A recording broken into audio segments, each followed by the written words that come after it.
మీ మోకాల నొప్పులకు ఎటువంటి సర్జరీ లేకుండా ఎపియాన్ పెయిన్ క్లినిక్ అందిస్తున్న అత్యాధునిక చికిత్స. ఈ గుండె ఆగిపోతే మనిషి చచ్చిపోయినట్టు కదా యాక్చువల్గా. హై క్వాలిటీ తిండి తింటున్నారు, ఎక్సర్సైజ్ లేకపోవడం వల్ల కొలెస్ట్రాల్ పెరిగి షుగర్కి గుండెపోటుకు ఉన్న అనుబంధం ఏముంది? భారతదేశంలో హార్ట్ అటాక్స్ అనే దానికి ప్రధాన కారణం షుగర్ అండి. షుగర్ ఉన్న వాళ్ళల్లో హార్ట్ అటాక్ రిస్క్ చాలా మనలో షుగర్ కానివ్వండి, షుగర్ వల్ల వచ్చే హార్ట్ అటాక్స్ 10 ఏళ్ళు తక్కువ వయసులో వస్తే తీవ్రంగా వస్తాయి. గుండెపోటు అనేది రాకుండా ఉండాలంటే వాట్ ఇస్ ది ప్రివెన్షన్? గుండెపోట్లు రక్తనాళాల్లో ఏదైతే బ్లాక్ చేస్తుందో అన్ని అవయవాల్ని కూడా అదే బ్లాక్ చేస్తుంది. కాళ్ళ రక్తనాళాలు బ్లాక్ అవడానికి ఇదే కారణం. అన్ని రక్తనాళాలు బ్లాక్ అవడానికి ఒకటే సింగులర్ పదార్థం పేరు. షుగర్ వచ్చిన తర్వాత పెరగకుండా ఉండాలంటే మీరు సూచించేది ఏంటి? డైట్, ఎక్సర్సైజ్ అనేవి మీరు ఏమి చేయగలరు దాంట్లో ఆప్టిమైజ్ చేసుకోవాలి. మీరు డైట్ బాగా చేయగలరా, డైట్ చేయండి, ఎక్సర్సైజ్ చేయండి. ఇలా మీరు బ్యాలెన్స్ చేసుకుంటూ బరువు తగ్గితే ఆ షుగర్ అనేది రివర్స్ అవుతుంది. ఇప్పుడు బరువు తగ్గించడానికి లేటెస్ట్గా కొన్ని ఇంజక్షన్లు కూడా అమెరికాలో ఉండే, ఇప్పుడు ఇండియాలో కూడా ఈ మధ్యనే వచ్చినాయి విన్నాం. అవి నిజంగా ఎఫెక్ట్ చేస్తాయా? సైడ్ ఎఫెక్ట్స్ ఏమైనా ఉంటాయి? అమెరికాలో ఏ బ్రాండ్స్లో ఉన్నాయో అదే బ్రాండ్స్ ఇండియాలో దొరుకుతున్నాయి. ప్రస్తుతం మనకి 2 ఇంజక్షన్లు ఉన్నాయి, ఒక టాబ్లెట్ ఉంది. మీరు ఆశ్చర్యపోతారు, ఇవన్నీ ఆకలి తగ్గిస్తాయి. ఇప్పుడు కరోనాను మళ్ళీ పెరుగుతున్న నేపథ్యంలో మన గుండె ఆరోగ్యాన్ని దృష్టిలో పెట్టుకొని మనం ఎటువంటి జాగ్రత్తలు తీసుకోవాలి? మొదట ఈసారి వచ్చేటటువంటి కరోనా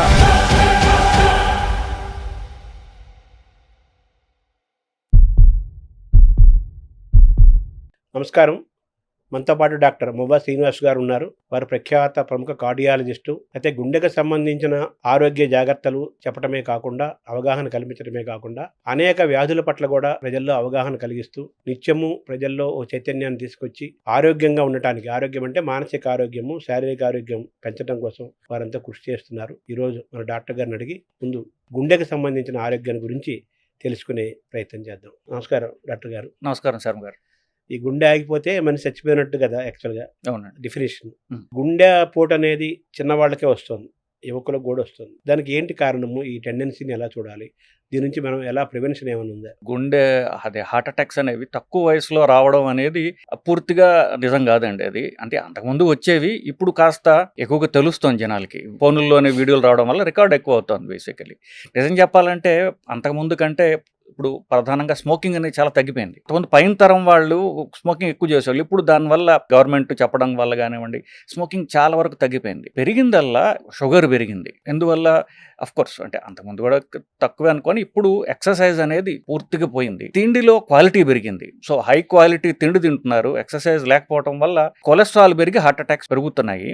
కానీ ఇది పాపులేషన్ పెరిగితే హార్ట్ అటాక్స్ పెరగడం తప్ప తక్కువ వయసులో వాళ్ళకి సడన్గా హార్ట్ అటాక్స్ పెరిగిపోయి అనడం పూర్తిగా కరెక్ట్ కాదు. షుగర్కి గుండెపోటుకు ఉన్న అనుబంధం ఏముంది? భారతదేశంలో హార్ట్ అటాక్స్ అనే దానికి ప్రధాన కారణం షుగరేనండి. షుగర్ ఉన్న వాళ్ళల్లో హార్ట్ అటాక్ రిస్క్ చాలా పెరుగుతుంది. అంతేకాకుండా మనం పాశ్చాత్య దేశాల్లో చూసుకుంటే మనలో షుగర్ కానివ్వండి, షుగర్ వల్ల వచ్చే హార్ట్ అటాక్స్ 10 ఏళ్ళు తక్కువ వయసులో వస్తే తీవ్రంగా వస్తాయి. ఆ బ్లాక్స్ కూడా ఎక్కువగా పడుతుంది రక్తనాళాల్లో. సో మిగతా ప్రపంచంలో హార్ట్ అటాక్ క్యాపిటల్ అంటూ ఉందంటే అది ఇండియా. ఇండియాలో కూడా సౌత్ ఇండియా. ఎందుకంటే మనం షుగర్ ఎక్కువ ఉందంటే మన ఆచార వ్యవహారాల వల్ల బేసికలీ. సో షుగర్ పెరగడానికి హార్ట్ అటాక్స్ పెరుగుతున్నాయి. షుగర్ పెరగడానికి ఆచార వ్యవహారాలే కారణం ప్రధానంగా. అంటే ఆచార వ్యవహారాలు అంటే మన ఆహారం పాత్ర కూడా ఉందంటారా? ఇంకా ఏమైనా ఉంది? ఆహారం ప్రధాన పాత్ర అండి. ఎస్పెషల్లీ మన ఆంధ్రదేశం, తమిళనాడు కూడా తీసుకోవచ్చు. 3 పూట్ల రైస్ తినే కల్చర్ మనది. మన తిండిని ప్రోగ్రామ్ చేస్తుంది. మన తిండిలో రైస్ ఎక్కువగా ఉంటుంది. రైస్ ఎక్కువ ఉంటే క్యాలరీస్ ఎక్కువగా ఉంటున్నాయి. దాన్ని ఖర్చు పెట్టడానికి ఎక్సర్సైజ్ మనం చేయడం లేదు. సో బరువు పెరగడం, షుగర్ పెరగడం ఇవన్నీ జరుగుతున్నాయి. సో ప్రధానంగా క్యాలరీస్ ఎక్కువ ఉన్న తిండి తినడం వల్ల షుగర్ నుంచి కొలెస్ట్రాల్ నుండి బ్లాక్ వచ్చి హార్ట్ అటాక్లు వస్తున్నాయి. సో మనం వెనక్కి తీసుకుంటే మన తిండిలో ప్రధానంగా క్యాలరీస్ ఎక్కువ వల్ల హార్ట్ అటాక్స్ వస్తున్నాయి. షుగర్ రాకుండా ఉండాలంటే ఏం చేయాలి? ప్రివెన్షన్.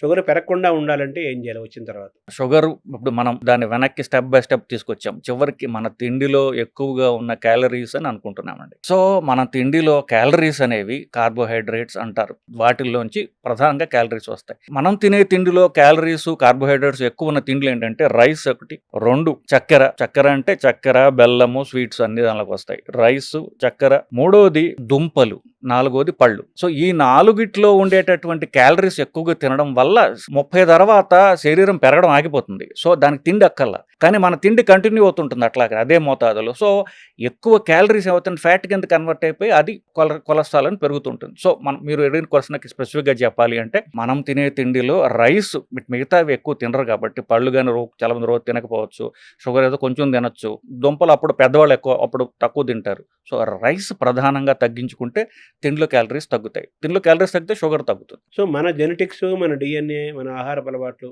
ఒక్కొక్క ప్రాంతానికి ఒక్కొక్క శీతోష్ణ పరిస్థితులు కానీ జీన్స్ కానీ ఒక్కొక్క ప్రాంతానికి ఒక్కొక్క రకమైన ఆహారాన్ని డిజైన్ చేశారు కదా. సో మనకు కూడా అలా డిజైన్ అవ్వబడిన ఆహారం కదా ఇది. దీన్ని మనం ఇప్పుడు తప్పుగా మనం చూడాలా, ఎలా చెప్పాలి? కరెక్టే. ఇప్పుడు మీరు సాహిత్యాభిమానులు, శ్రీనాథుడు చాటువులు చెప్పాడండి. చిన్న చిన్న రాళ్ళు, చిల్లర దేవుళ్ళు, నాగులేటి నీళ్లు, నాపరాళ్ళు, సజ్జ జొన్న కూళ్ళు, సర్పంబులను తేళ్లు, పలనాటి సీమ పల్లెటూళ్ళు. ఆయన చెప్పింది ఏమిటి, నా పల్నాడులో ఆ రోజులు తినేది సజ్జ జొన్న. సో అది శ్రీనాథుడు 400 ఏళ్ల క్రితం వాడే కదా. సో మన ప్రధానంగా అట్లీస్ట్ ఆయన చెప్పిన ప్రాంతం చూసుకున్నా కూడా సజ్జ జొన్న ఎక్కువ తినేవాళ్ళు. అఫ్కోర్స్ తెలంగాణలో ఇప్పటికీ కూడా రైస్ కంటే పల్లెటూళ్ళలో చూసుకుంటే జొన్నలు ఎక్కువ తింటుంటారు. ఫస్ట్ ఎక్కువ ప్రధానంగా ప్రజలు తినేది సజ్జలు, జొన్నలు ఇట్లాంటివి తినేవాళ్ళు. కొంచెం చదువుకున్న వాళ్ళు, అప్పర్ క్లాస్ వాళ్ళు రైస్ తినడంతో అది ఫ్యాషన్ అయిపోయింది. సో రైస్ తినడం ఫ్యాషన్ లాగా అయిపోయి రైస్ ఎక్కువగా పెరిగిపోతూ వచ్చింది. ప్లస్ మనకి మంది రెండు సార్లు తినే కల్చర్. ఈ బ్రిటిష్ వాళ్ళు వచ్చి బ్రేక్ఫాస్ట్ అనేది ఇంట్రడ్యూస్ చేశాడు. సో 3 సార్లు తినడం అదొక ఫ్యాషన్ అయిపోయింది. ఆ ఫ్యాషన్ లో రైస్ తినడం అంటే ఇప్పుడు ఇడ్లీలు కానివ్వండి ఇవన్నీ కూడా రైస్ ప్రధానంగా చేసేవి రిలేటెడ్. సో 2 సార్లు తినే జొన్నలు పోయి 2 సార్లు రైస్ వచ్చి అది 3 సార్లు రైస్ అయిపోయింది. సో ఈ కల్చర్ మనం డిజైన్ చేసుకుంది కాదు, మనం డిజైన్ చేసుకుంది మనం కల్చరల్ ఫ్యాషన్ బట్టి పోయి ట్రెడిషనల్ తిండి మారిపోయి గత 300-400 ఏళ్ళుగా ఈ రైస్ ప్రధానమైనటువంటి తిండిగా రూపాంతరం చెందింది బేసికల్. దానివల్ల ఇప్పుడు ఈ అధిక బరువు, షుగరు పెరిగి హార్ట్ అటాక్లు పెరుగుతున్నాయి తప్ప మన ట్రెడిషనల్ తిండి మనం వదిలేసాం. అందువల్ల ఇది వస్తుంది అనేది నా అభిప్రాయం. మళ్ళీ గ్రీన్ రెవల్యూషన్ వచ్చిన తర్వాత ఈ మన ప్రాంతంలో రైసు, నార్త్ ప్రాంతంలో గోధుమలు, ఈ రెండు పెరిగినాయి గ్రీన్ రెవల్యూషన్లో భాగంగా. ఈ పెరిగిన తర్వాతనే షుగర్లు ఇవన్నీ పెరుగుతున్నాయి అని అంటున్నారు. సో మనదైన ఆహారం మళ్ళీ మనం తిరిగితే ఇప్పుడు మీరు చెప్పినట్టుగా సజ్జలు, జొన్నలు, రాగులు, ఆరికలు, కొర్రలు ఇటువంటి ఆహారం ఒకప్పుడు తినేవాళ్ళము కొన్ని వందల సంవత్సరాల క్రితము. 50 ఏళ్ళ క్రితం కూడా చాలా ప్రాంతాల్లో, పల్నాడు ప్రాంతాల్లో, చాలా ప్రాంతాల్లో, రాయలసీమలో, తెలంగాణలో 40 ఏళ్ల క్రితం కూడా తిన్నారు. ఆ ఆహారం మళ్ళీ మనం ఆహారాన్ని కానీ దాంట్లోకి వెళితే మళ్ళీ మన ఆరోగ్యాన్ని తిరిగి తెచ్చుకోవచ్చు అని అనొచ్చా మీ మాటల ద్వారా? నిస్సంశయంగా అండి. ఎట్లా అనుమానం లేకుండా మన ట్రెడిషనల్ అంటే ఇప్పుడు కాదు, మనం మీరు చెప్పినట్టుగా మన ట్రెడిషనల్ తిండికి మనం పోగలిగితే మనకున్న జాడ్యాలన్నీ పోతాయి అనేది నా అభిప్రాయం అండి. ఇప్పుడున్న నేపథ్యంలో లైఫ్ స్టైల్ డిసీజెస్ అంటున్నారు. ఎగ్జాక్ట్. మనం ఏ డిసీజ్ టచ్ చేసినా దానంటే లైఫ్ స్టైల్కి లింక్ చేస్తున్నారు కదా. అవును. ఇప్పుడు ఈ మారిన క్రమంలో లైఫ్ స్టైల్ని మనం మార్చుకోవటం సాధ్యమా? ఇటువంటి వాతావరణంలో కూడా మన ఆరోగ్యాన్ని ఎలా కాపాడుకోవాలి? సో దానికి ఒకటే ఎగ్జాంపుల్ చెప్తానండి. ఇప్పుడు నేను చాలా బిజీ, నేను కార్పొరేట్లో పనిచేస్తుంటే మేనేజర్ని, లేదా నేను డాక్టర్ని కావచ్చు, ఎవరైనా సరే నేను ఎంత బిజీగా ఉన్నానంటే పొద్దున 6 నుంచి రాత్రి 11 బిజీగా ఉన్నా, అందువల్ల హార్ట్ అటాక్ వచ్చిందంటే నాకు అర్థం లేదు కదా. సో మీరు ఏం పని చేసినా చివరికి మీరు ఆరోగ్యం పాడు చేసుకున్నంతగా ఉంటే ఆ పని మీకు హానికరం. బిజీగా ఉండొద్దు నేను చెప్పట్లా, పని తగ్గించుకోవాలని కూడా నేను చెప్పట్లా. మీరు ఎంత బిజీగా మీ స్కెడ్యూల్ మీరు పెట్టుకుంటారో ఆ స్కెడ్యూల్లో 1 గంట మీరు ఎక్సర్సైజ్ పెట్టుకోకపోతే మీకు మీరు హాని చేసుకుంటున్నారు కదా. మీరు ఆరోగ్యంగా ఉంటే మీ పని ఇంకా బాగా చేయగలరు. సో మీకు పని చేయడానికి బాగా ఎఫిషియెంట్గా ఉండడానికి భాగంగా మీ బాడీని కాపాడుకోవడం కూడా మీ ఎఫిషియన్సీలో భాగం. అది పెద్ద పెద్ద పొజిషన్స్లో ఉన్న వాళ్ళకైతే వాళ్ళ ఆరోగ్యం ప్రజలకు ఉపయోగం కాబట్టి వాళ్ళ చుట్టూ ఉన్న టీము వాళ్ళకి సంవత్సరాలు పరీక్షలు చేయడం, వాళ్ళకి బలవంతంగా ఎక్సర్సైజులు చేస్తుంటారు. అలాగే if you want to be busy or if you think you are efficient, నేను ఎఫిషియంట్ అనుకుంటే దానిలో బాగా ఎక్సర్సైజ్ ఉండాలి. అంటే ఫిజికల్ ఫిట్ బాడీలో ఫిట్ మైండ్ ఉంటుంది కాబట్టి.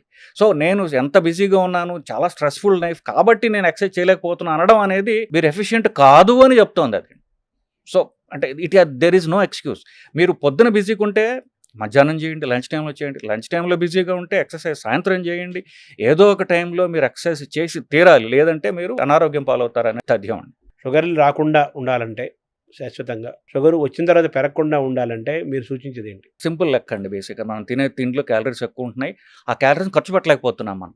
ఇప్పుడు డైట్ అంటాం, మన అందరం ఇప్పుడు మాట్లాడేది రైస్ ఆపేయాలని చెప్తున్నాం. ఈ అలవాట్ల వల్ల ఇప్పుడు అన్నప్రాసం చేసేది అన్నం అంటున్నాం. అన్నప్రాసం 1 సంవత్సరం వయసులో చేస్తారు. 40 ఏళ్ళకో 50 ఏళ్ళకో నాలాంటి డాక్టర్ అవ్వచ్చు, అన్నం మానేయమంటే వాళ్ళకి కష్టం కావచ్చు, అందరూ ఆపలేకపోవచ్చు కూడా. సో ఈ డైట్ ఎక్సర్సైజ్ అనేవి మీరు ఏమి చేయగలరు, దాంట్లో ఆప్టిమైజ్ చేసుకోవాలి. మీరు డైట్ బాగా చేయగలరా, డైట్ చేయండి. మీరు డైట్ చేయలేరు అనుకోండి, మీరు తగ్గించగలిగినంత మీరు తగ్గించుకోండి, ఎక్సర్సైజ్ చేయండి. సో ఈ 2 బ్యాలెన్స్ చేసుకుంటూ మనం బరువు తగ్గాలి. సో బరువు తగ్గడానికి మీరు డైటు చేయాలి, ఎక్సర్సైజు చేయాలి. వట్టి డైటే చేశారనుకోండి, ఒక గాలి తీసిన బెలూన్ లాగా ఒక సిక్ లుక్ వస్తుంది అనమాట, ఏదో జబ్బు పడిపోయిన వాడి లుక్ వస్తుంది. అది కాకుండా ఎక్సర్సైజ్ చేసినట్లయితే ఆ ఫ్యాట్ లాస్ ఏదైతే ఉందో అది హెల్తీగా ఉంటాడు వాడు. సో ఎక్సర్సైజ్ చేసిన బాడీ హెల్తీగా అందంగా కనిపిస్తుంది. ఒట్టి డైట్ చేసిన వాడికి జబ్బు వచ్చినా కూడా చూడండి అలా గాలి తీసిన బెలూన్లాగా అయిపోతాడు, చూసారు అలా. సో మీరు ఈ డైట్ని చేసుకుంటూ, మీరు డైట్ చేయడం కష్టమైతే కనీసం ఎక్సర్సైజ్ చేసుకుంటూ, ఎక్సర్సైజ్ చేయడం కష్టమైతే డైట్ ఎక్కువ చేసుకుంటూ, ఇలా మీరు బ్యాలెన్స్ చేసుకుంటూ బరువు తగ్గితే ఆ షుగర్ అనేది రివర్స్ అవుతుందండి. ఇప్పుడు మన డయాబెటీస్ అనేటటువంటి జబ్బులో 95% రివర్సిబుల్ అండి. 95% టైప్ 2 డయాబెటీస్ అంటారు. అంటే అది అధిక బరువు వల్ల వచ్చింది, అది జెనెటిక్గా వచ్చింది కాదు. So 95% reversible. ఇప్పుడు ఎవరెవరైతే డయాబెటీస్ రివర్స్ చేస్తాము అని అడ్వర్టైజ్ చేసుకుంటున్నారో చెప్తున్నారో వాళ్ళందరూ చివరికి ఎఫెక్టివ్గా చేసేది బరువు తగ్గించడమే. సో మీరు బరువు తగ్గించగలిగితే డిసీజ్ రివర్స్ అయిపోతుంది. ఇప్పుడు బరువు తగ్గించడానికి లేటెస్ట్గా కొన్ని ఇంజక్షన్లు కూడా మొత్తం అమెరికాలో ఉండే, ఇప్పుడు ఇండియాలో కూడా ఈ మధ్యనే వచ్చినాయి విన్నాం. అవి నిజంగా ఎఫెక్ట్ చేస్తాయా, సైడ్ ఎఫెక్ట్స్ ఏమైనా ఉంటాయా? నిజానికి బరువు తగ్గడానికి అమెరికా వాళ్ళకి ఏంటంటే అర్థమైపోయింది, జనాలు తిండి ఆపలేరు, ఎక్సర్సైజ్ చేయడం వీళ్ళ వల్ల కాదు, అది ఫిక్స్ అయిపోయాం. సో దీనివల్ల ఏమిటి, సో ఈ ఎక్సర్సైజ్ చేయలేరు, తిండి తగ్గించలేరు. కాబట్టి నిజం చెప్పాలంటే ఇప్పుడు 2 ఇంజక్షన్లు ఉన్నాయండి భారతదేశంలో ఈరోజు హైదరాబాద్లో అవైలబుల్. 2 ఇంజక్షన్లు ఉన్నాయి, ఒక ట్యాబ్లెట్ ఉంది. అమెరికాలో ఏ బ్రాండ్స్లో ఉన్నాయో అదే బ్రాండ్స్ ఇండియాలో దొరుకుతున్నాయి ప్రస్తుతం మనకి. ఇవన్నీ కూడా మీరు ఆశ్చర్యపోతారు, ఇవన్నీ ఆకలి తగ్గిస్తాయి. అంటే తిండి కట్టుకోవడం ఎంత కష్టమో అర్థమైపోయింది కదా. సో తిండి తగ్గించడానికి, ఆకలి తగ్గించడానికి 3 పనిచేస్తాయి. ఆకలి తగ్గితే బరువు తగ్గుతారు, బరువు తగ్గితే. కానీ ఇవి డెఫినెట్లీ ఇవి సైంటిఫికల్లీ ప్రూవెన్ ఎఫెక్టివ్ అండి, దీనిలో అనుమానం లేదు.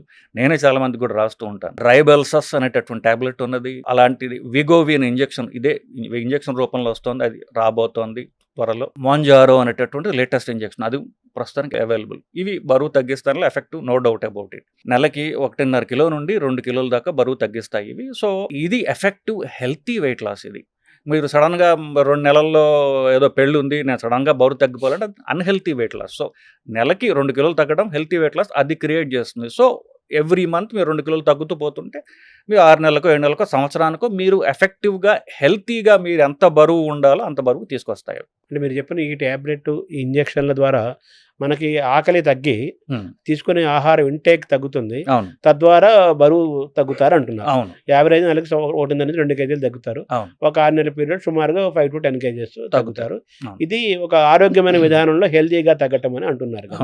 మరి వ్యాయామం చేయక్కలేదా వాళ్ళప్పుడు? సో ఇప్పుడు ఈ ఎంతకాలం తీసుకోవాలి నెక్స్ట్ క్వశ్చన్. సంవత్సరం తీసుకున్నారు అనుకోండి, అంటే షుగర్ ఉన్నవాళ్ళు నిరంతరం తీసుకోవచ్చు, షుగర్ లేని వాళ్ళు సంవత్సరం ఇస్తాం. దాని తర్వాత ఇవి ఆపేస్తే మళ్ళీ తిరిగి వస్తుంది బరువు. ఎందుకంటే మన శరీర తత్వంలో, మన జీన్స్లో ఇంత బరువు ఉండాలి అని శరీరానికి ఉంటుంది. బేసికలీ తగ్గిన బరువు మళ్ళీ వస్తుంది. ఇన్ఫాక్ట్ మీరు ఆశ్చర్యపోతారు, బరువు తగ్గడానికి ఆపరేషన్ చేయించుకున్న వాళ్ళలో 84% మందికి 6 నెలల్లో పూర్తిగా బరువు వచ్చేస్తుంది.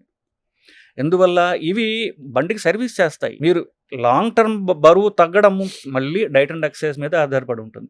సో ఇంజెక్షన్ తీసుకుంటున్నారు, టాబ్లెట్ తీసుకుంటున్నారు, మీరు ఎక్సర్సైజ్ కూడా అలవాటు చేసుకుంటే ఆ వెయిట్ లాస్ ఏదైతుందో పర్మనెంట్గా ఉంటుంది. ఒకవేళ షుగర్ పోయి, బీపీ తగ్గిపోయి, కొలెస్ట్రాల్ తగ్గిపోయి, ఇవన్నీ ఏవైతే మీరు మంచి ఎఫెక్ట్స్ మీరు సాధించారో అవి పర్మనెంట్గా ఉండాలంటే ఎక్సర్సైజు, వెయిట్ లాస్, తిండి మార్పి ఇవి తప్పవండి. మీరు చెప్పినట్టుగా ఇంజక్షన్లు తీసుకున్నా, టాబ్లెట్ వేసుకున్నా తగ్గుతారు, అవి ఆపేస్తే మళ్ళీ పెరుగుతారు. అవును, మీరు సర్జరీ చేయించుకున్నా తగ్గినట్టు కనిపిస్తారు, తగ్గుతారు, మళ్ళీ కొన్నకాలంగా మళ్ళీ పెరుగుతారు. ఇవి ఏమీ జరగకుండా ఉండాలంటే మన సహజమైన విధానంలో న్యాచురల్గా మన లైఫ్ స్టైల్ని మార్చుకుంటే మాత్రలు వేసుకోకలేదు, ఇంజక్షన్ చేసుకోకలేదు, సర్జరీ చేసుకోకలేదు. తప్పకుండా that is the best method కదా. That is the best method, most effective method, most difficult method. ఎందుకంటే ఇప్పుడు నేను చెప్పినట్టుగా డైట్ చేయడం, ఎక్సర్సైజ్ చేయడం అనేది అన్నిటికంటే కష్టతరం అండి. చెప్పడం చాలా తేలిక, కానీ ఇప్పుడు ఎవరన్నా పేషెంట్తో మాట్లాడనుకోండి, బాగా మోటివేటెడ్గా ఉన్నారనుకోండి, నెల రోజులు చేస్తారు, ఆ తర్వాత మోటివేషన్ పోతుంది. వాళ్ళకి జిమ్కి డబ్బులు కడతాడని ఆ డబ్బు అలాగే ఉంటుంది, వీళ్ళు జిమ్కి పోరు. సో డైట్ ఎక్సర్సైజ్ అనేది మన యాటిట్యూడ్, మన ఆలోచన విధానం ఉంది చూసారా, అది కొంచెం బద్ధకంతో నిండి ఉన్నటువంటి ఆలోచన. బేసికల్ మనుషులందరూ అలాగే ఉంటారు. అది లాంగ్ టర్మ్ చేసుకోవడం అనేది యాక్చువల్ ఛాలెంజ్. శరీరాన్ని, మన మనస్సుని కాదని నేను లాంగ్ టర్మ్ ఎక్సర్సైజ్ చేస్తాను అని అలవాటు చేసుకోవడం, దాన్ని ఎంజాయ్ చేయాలి బేసికల్. అప్పుడు లాంగ్ టర్మ్ చేయలేరు కదా.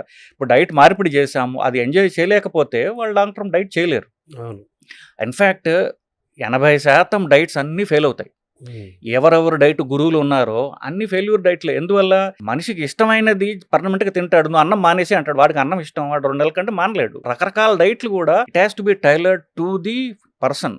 వాళ్ళ ఇష్టాలతోటి మనం వర్క్ చేసుకుంటూ నీకు ఇష్టమైనవన్నీ తిను, రైస్ లేకుండా తిను అని చెప్పాను, వాడి క్లారిటీ వస్తుంది. ఓహో, మనస్సు ఈ విల్ నాట్ ఫీల్ డిప్రైవ్డ్, అప్పుడు లాంగ్ టర్మ్ చేయగలడు. సో ఈ కెన్ ఆ డైట్ ఎక్సర్సైజ్ కంటిన్యూస్గా చేసుకోగలరు. మీరు చెప్పినట్టు రైస్ తక్కువ తగ్గించుకుంటే సరిపోదా, పూర్తిగా మానేయాలంటారు? యాక్చువల్గా పూర్తిగా మానేస్తే మంచిదండి. బట్ వాళ్ళకి బాగా అలవాటు ఉన్నట్లయితే కనుక ఎంతవరకు తక్కువ తినగలిగితే, ఇప్పుడు రైస్ మానేసి ఇప్పుడు ప్రత్యామ్నాయం ఏం తినాలి అని బేసిక్లీ. సో ఆకలిగా ఉన్నట్లయితే ఎక్కువ కాలం చేయలేరు కదా. సో ప్రధానంగా మెయిన్ ఫంక్షన్ ఏంటంటే, వాళ్ళ main principle of weight loss is ఆకలిగా ఉండాల్సిన అవసరం లేదు. కష్టపడి మీరు సఫరింగ్లోకి పోతే ఎక్కువ కాలం చేయలేరు బేసిక్లీ. సో ఆకలిగా ఉండకుండా మీరేం తినాలి, రైస్ లేకుండా మీరేం తినాలి. రైస్ మీకు బాగా అలవాటు, ఆపుకోలేరు. ఆ రైస్ ఎంత తక్కువ తక్కువ, దాంతో పాటుగా మీరేం తింటారు, దాంతోపాటు కీన్వా తింటారా, గోధుమ తింటారా, జొన్నలు తింటారా, మీకు మీ ఇష్టాలు బట్టి మీరు దాన్ని మార్చుకోవచ్చు. సో అది పర్మనెంట్గా చేయగలరు. అంటే ఆకలిని తీర్చుకుంటూ అపటైట్ని బ్యాలెన్స్ మెయింటైన్ చేసుకుంటూ, ఎగ్జాక్ట్లీ అలాగే మనం నీరసం రాకుండా ఎనర్జెటిక్గా ఉంటూ, ఎగ్జాక్ట్లీ 4 తాలూకు యొక్క అభిరుచులని, ఆస్వాదాన్ని కూడా అనుభవిస్తూ ఆహారం డిజైన్ చేసుకోవడం అనేది ఛాలెంజ్. అది ఛాలెంజ్, అది ఇండివిజువలైజ్డ్. అందుకని నా దగ్గరకు వచ్చేసారు, సార్ మీకు డైట్ షీట్ ఇవ్వండి అంటారు. 200 గ్రాములు ఇడ్లీ, 30 గ్రాముల చట్నీ, ఒక 4 చుక్కల కాఫీ ఇట్లా రాసాం అనుకోండి, అవి ఎవరు మెజర్ చేస్తారు ఇంట్లో? జరిగే పని కాదు. సో వాళ్ళ ఇష్టాలతోటి వాళ్ళకి నేను చెప్తాను, ఇవి ప్రిన్సిపల్స్ అండి. మీ ఇష్టాలు మీరు డిజైన్ చేసుకుని దాని ప్రకారం ఈ ప్రిన్సిపల్స్ మీరు ఇన్కార్పొరేట్ చేసుకున్నట్లయితే మీరు లాంగ్ టర్మ్ చేయగలరు. మీరు లేదంటే ఇప్పుడు మీరు చేయలేరు ఎక్కువ కాలం అని చెప్తూ ఉంటారు. ఇప్పుడు ఇంటర్మీడియట్ ఫాస్టింగ్ అని ఒకటి వచ్చింది కదా, అది ఏమైనా ఉపయోగపడుతుంది యాక్చువల్గా? సో ఇంటర్మీడియట్ ఫాస్టింగ్ అంటే ఒంటిపూట భోజనం అండి. సో ఇన్ఫ్యాక్ట్ మనకి సన్యాసులు చేసేది ఒంటిపూట భోజనమే. సో అదే ఇంటర్మీడియట్ ఫాస్టింగ్ అంటే. ఇంటర్మీడియట్ ఫాస్టింగ్ అంటే రోజుకి ఒకసారి తినడం, మిగతాదంతా కూడా కడుపు ఖాళీగా ఉంచుకోవటం, లేదా మీరు రైస్ కాకుండా మీరు ఏమైనా తినగలగడం. సో అలా చేసినట్లయితే ఎఫెక్ట్ ఉండాలని అనుమానం లేదు. మీకు సైంటిఫిక్ రీజన్ చెప్పగలను. సైంటిఫిక్ రీజన్ ఏంటంటే, దానికి ఇప్పుడు మీరు ఏది తిన్నా కూడా అది పూర్తిగా బ్రేక్ డౌన్ అయ్యి కణాలకు వెళ్ళడానికి 12 గంటలు పడుతుంది. మీరు పొద్దున్న బ్రేక్ఫాస్ట్ 8ంటికి చేశారండి, ఆ తిన్న బ్రేక్ఫాస్ట్ పూర్తిగా అది కణాల్లో పోవడానికి రాత్రి 8 గంటలు అవుతుంది. మరి రాత్రి దాకా మరి వెయిట్ చేయట్లేదుగా. 10ంటికి ఒక కాఫీ, టీయో, మధ్యాహ్నం మళ్ళీ పూర్తి భోజనము, రాత్రి మళ్ళీ పూర్తి, అంటే ఇది పూర్తిగా సెల్స్లోకి వెళ్ళలేదు. 2 లోడ్లు ఆల్రెడీ పడిపోయాయి. సో మనం టైం ఇవ్వట్లా. సో 12 గంటలు గ్యాప్ ఇచ్చారనుకోండి, అప్పటికి తినదంతా శరీరంలోకి వెళ్ళిపోతుంది. అప్పుడు నెక్స్ట్ తీసుకోవచ్చు. ఈ 12 గంటల కంటే ఎక్కువ మీరు గ్యాప్ ఇచ్చారనుకోండి, అప్పుడు శరీరంలో, రక్తంలో క్యాలరీస్ లేవు. అదేం చేస్తుంది, ఉన్న ఫ్యాట్ కరిగించుకుంటుంది.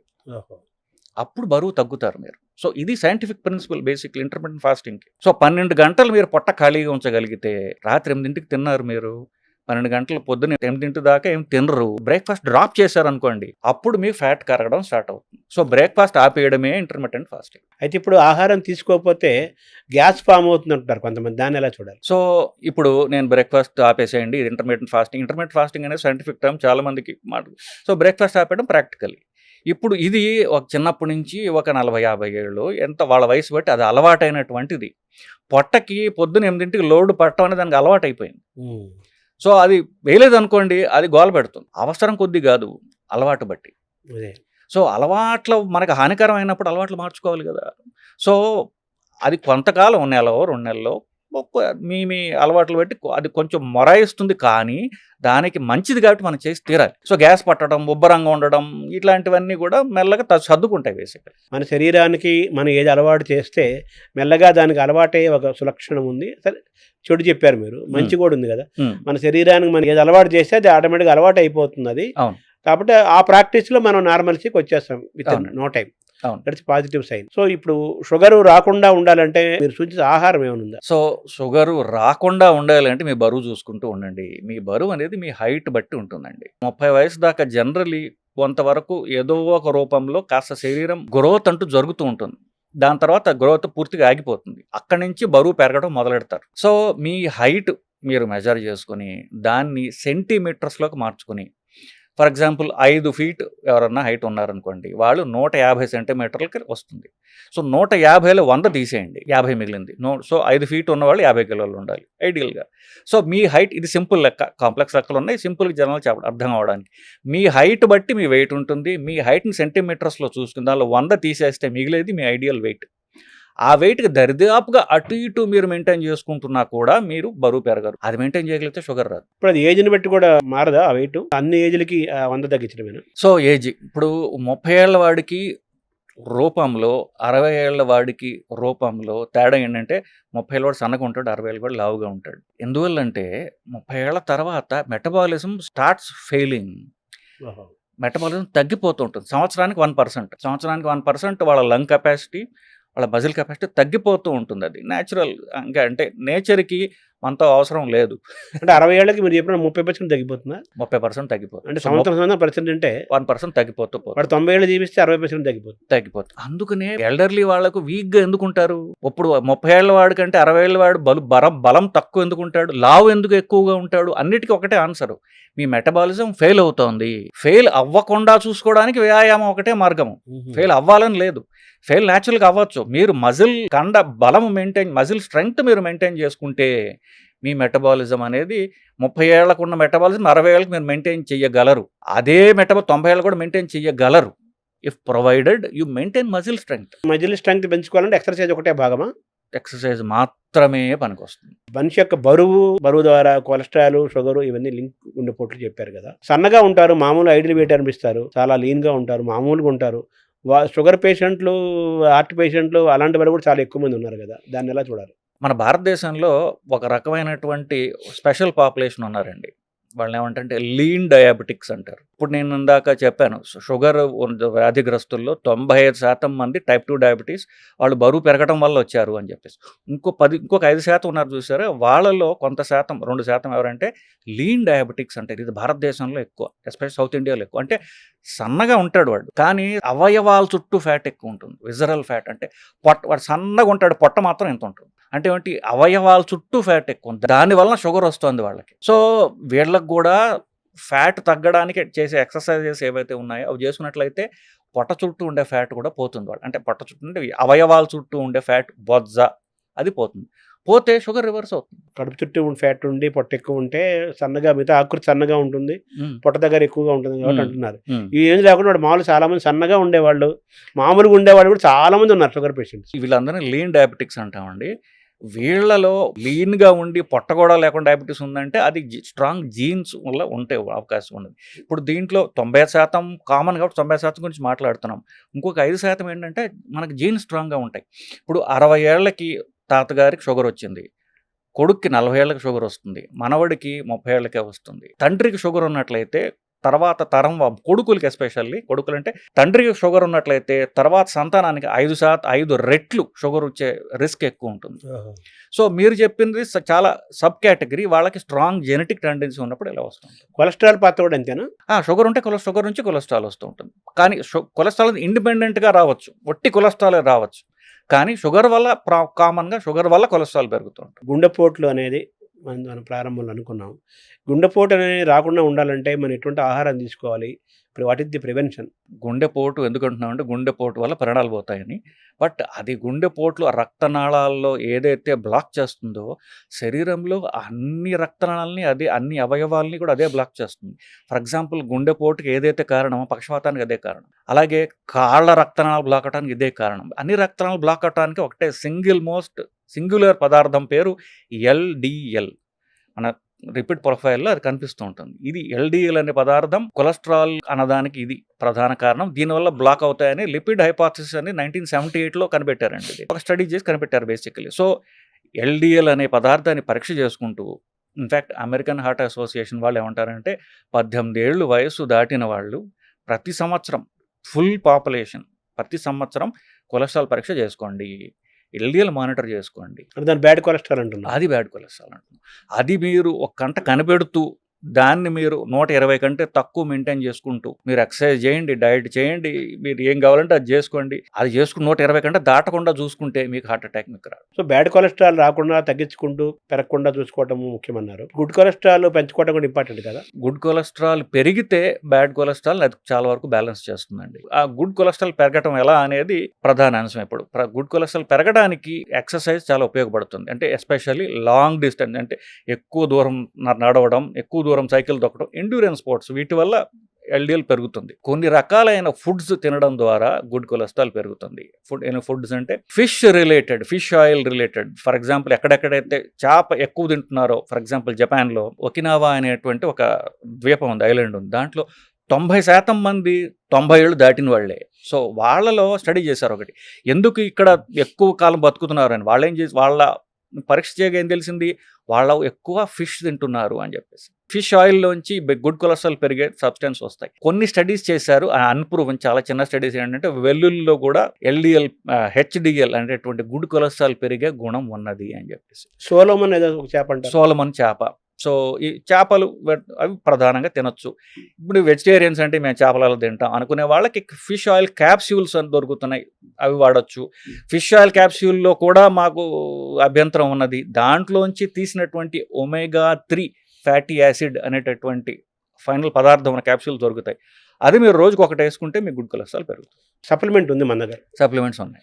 తర్వాత నిద్రలో కొంతమంది గుండెపోట్లు వస్తుంటాయి, అలాగే బోర్లో పనుకుంటే ప్రమాదం అంటారు. ఇది కరెక్టేనా? ఇది బోర్లా పడుకోవడం వల్ల ఎట్టి ప్రమాదం లేదు నిజానికి. సో అది నిద్రలో హార్ట్ అటాక్స్ రావడం ఎంతవరకు, నిద్రలో హార్ట్ అటాక్స్ 2 ప్రధాన కారణాలండి. హార్ట్ అటాక్స్ అన్నీ కూడా ఎర్లీ ఇన్ ద మార్నింగ్ వస్తాయి. ఎందుకంటే ఇప్పుడు మనం ఏదైతే అనుకుంటున్నామో మనకంటే శరీరము కొన్ని ఈ ప్రకృతి అనేటటువంటిది మన చుట్టూ ఉన్న చూసారా, కొన్ని వందల లక్షల ఏళ్లుగా దాన్ని రిఫైన్ చేసుకుంటూ వచ్చింది. సో మనం మన గుండె కొట్టట్లేదు కదా. సో శరీరానికి ఎన్నిటి ఇంటెలిజెన్స్ ఏం చేస్తుందంటే పొద్దున్న 6ంటికి వీళ్ళు నిద్ర లేపాలి కాబట్టి పొద్దున్న 3-4ంటికి బీపీ పెరగడం స్టార్ట్ అవుతుంది. ఆ బీపీ పెరగడంలో భాగంగా ఒక్కొక్కసారి హార్ట్ అటాక్ రిస్క్ వస్తుంది. ఎందుకు, బీపీ ఆల్రెడీ అధికంగా ఉన్న వాళ్ళకి, ఆల్రెడీ కొలెస్ట్రాల్ ఉన్న వాళ్ళకి ఆ బీపీ పెరగడంతో ఎర్లీ మార్నింగ్ అనేది సడన్గా హార్ట్ అటాక్స్ వస్తుంటాయి. So heart attacks early morning రావడం అనేది, పక్షవాతాలు ఎర్లీ మార్నింగ్ రావడం అనేది ఇది చాలా కామన్. దానికి సైంటిఫిక్గా ఇవి ఉన్నాయి. ఇంకొకటి కొన్ని జెనెటిక్ హార్ట్ జబ్బులు ఉంటాయి, అవి కూడా అర్ధరాత్రి వస్తాయి, ఎర్లీ మార్నింగ్. అవి అర్ధరాత్రి నిద్రలో వచ్చే హార్ట్ అటాక్స్ వచ్చి అవి జెనెటిక్గా వచ్చినటువంటి జబ్బులు అవి. కానీ ప్రధానంగా హార్ట్ అటాక్స్, పక్షవాత ఎర్లీ మార్నింగ్ రావడానికి కారణం early morning rise of BP basically. So already BP ఎక్కువ ఉందనుకోండి, ఇంకా పెరిగి హార్ట్ అటాక్ వస్తుంది. సో బీపీ కనుక మనం కంట్రోల్ చేసుకుంటూ ఉంటే, ఎస్పెషల్లీ నైట్ బీపీ తక్కువ ఉన్నట్లయితే ఎర్లీ మార్నింగ్ హార్ట్ అటాక్స్, పక్షవాతాలు మనం నివారించవచ్చు. అంటే కొలెస్ట్రాల్ కూడా నైట్ టైం ఎక్కువ వర్క్ చేస్తుంటుంది అంట, అది కరెక్ట్ అండి? కొంతవరకు కరెక్ట్ అండి. అది కొలెస్ట్రాల్ అనేది రాత్రిపూట తయారవుతుంది లివర్లో, కాబట్టి కొలెస్ట్రాల్ టాబ్లెట్ రాత్రి ఇస్తారు. సో మామూలుగా ఇచ్చే కొలెస్ట్రాల్ టాబ్లెట్లు అంటే పాత కొలెస్ట్రాల్ టాబ్లెట్లు రాత్రి ఇవ్వమని చెప్పేవాళ్ళం. కొత్తవి అయితే ఎప్పుడు తీసుకున్నా పర్వాలేదు అంటే, ఎందుకంటే రోజంతా పనిచేస్తుంది కాబట్టి. బట్ ఐడియల్లీ ఇప్పటికీ కూడా కొలెస్ట్రాల్ టాబ్లెట్ నైట్ తీసుకోండి అనడానికి కారణం మీరు చెప్పిన పాయింట్. సరే, పొద్దున్న మనం నిద్ర లేచిన వెంటనే తెల్లారుజామున వస్తుంటాయి, సడన్ గా కొంతమంది గుండెపోట్లు వస్తాయి. సరే, కొంతమంది గుండెపోటు రాకపోయినా కానీ మనం కొంచెం నివారణ చేసుకోవాలి అంటే పొద్దున్న లేచిన వెంటనే మనం ఇమీడియట్ గా ఏం చేయాలి, ఏం చేయకూడదు? ఇప్పుడు గుండెపోటు రావడానికి కారణాలు ఎప్పుడు ఒకటే ఉంటాయండి, షుగరు, బీపీ, కొలెస్ట్రాల్ ఇట్లాంటివి, స్మోకింగ్. వీటిని కంట్రోల్ చేసుకుంటే గుండెపోటు రిస్క్ తగ్గుతుంది బేసికలీ. కానీ మీరు చెప్పిన పాయింట్, మీరు స్పెసిఫిక్ క్వశ్చన్ అడిగారు కాబట్టి, ఇప్పుడు చాలా మంది ఏం చేస్తారంటే వాళ్ళకి ఎర్లీ మార్నింగ్ టాయిలెట్ వస్తుంది, టాయిలెట్ వస్తే అదే నిద్రలో లేచి టాయిలెట్కి వెళ్తారు, అదే సగం నిద్రలోనే మూత్రం కానివ్వండి మల విసర్జన చేస్తూ ఉంటారు బేసికలీ. ఇప్పుడు మూత్ర విసర్జన ఎస్పెషల్లీ చేసినప్పుడు ఫుల్ బ్లాడర్ ఉంటుంది నైట్, అది సడన్గా ప్రెషర్ తగ్గడం వల్ల బీపీ తగ్గుతుంది. సో బీపీ తగ్గి కళ్ళుతిరిగి పడిపోతుంటారు, కళ్ళుతిరిగి పడిపోయి కాంప్లికేషన్లు వస్తూ ఉంటాయి. బాత్రూంలో పడిపోయాడు, లో బీపీ రావడం వల్ల. సో చిన్న చిట్టగా ఏంటంటే, ఏ వయసు వాళ్ళైనా సరే మీరు మంచం నుంచి లేచినప్పుడు వెంటనే ఫస్ట్ నుంచోకుండా ఒక్క అర నిమిషమో మంచం మీద కూర్చోండి, మీరు బ్యాలెన్స్గా ఉన్నారా ఏమిటో చూసుకోండి, చూసుకుని నుంచుని మళ్ళీ చూడండి. సో నేను am I fit to walk first, మీరు అంతా బాగుంది అనుకున్నప్పుడే మీరు బాత్రూమ్కి వెళ్ళండి. నేను పెద్దవాళ్ళ గురించి మాట్లాడట్లా, నా మిత్రుడు ఒక కార్డియాలజిస్ట్, అతను 40 ఉంటాయేమో, సో అతను ఇలాగే సడన్ పొద్దున 5ంటికి టాయిలెట్కి వెళ్ళాడు, కళ్ళు తిరిగి పడిపోయి బుర్ర దెబ్బ తగిలి కుట్లు వేసుకోవాల్సిన పరిస్థితి వచ్చింది. So simple method. సో మీరు లేచినప్పుడు ఒక్క క్షణం కూర్చోండి, అంతా బాగుందంటే నుంచుని ఒక క్షణం ఆగండి, అప్పుడు నడవండి. టాయిలెట్కి వెళ్ళేటప్పుడు కూర్చుని వెళ్ళడం సేఫ్. ఇప్పుడు ఆల్రెడీ బీపీ తక్కువ ఉంటుంది, రాత్రి యూరినేషన్ ఇంకా తగ్గిపోయింది అనుకోండి, కళ్ళు తిరిగి పడతారు. సో కూర్చుని ఉంటే యువర్ సేఫర్. ఇప్పుడు కరోనాను మళ్ళీ పెరుగుతున్న నేపథ్యంలో మన గుండె ఆరోగ్యాన్ని దృష్టిలో పెట్టుకొని మనం ఎటువంటి జాగ్రత్తలు తీసుకోవాలి? మొదట ఈసారి వచ్చేటటువంటి కరోనా అంత ప్రమాదకరమైన ప్రాణాంతకమైన కరోనా కాదు. బట్ స్టిల్ మనకి రాకుండా ఉండాలంటే మాస్క్ వేసుకోండి. ఇన్ఫాక్ట్ గవర్నమెంట్ రెగ్యులేషన్ మాస్క్ కూడా అక్కర్లేదు అంటున్నాయి. కానీ ఎవరైతే దగ్గుతున్నారో తుమ్ముతున్నారో వాళ్ళకి కాస్త దూరంగా ఉండండి. మీకు జ్వరం వచ్చినట్లయితే మిమ్మల్ని మీరు మిగతా వాళ్ళకి దూరంగా ఉంచుకోండి. ఎస్పెషల్లీ పెద్దవాళ్ళు ఇంట్లో ఉండొచ్చు, పేషెంట్స్ ఇంట్లో ఉండొచ్చు.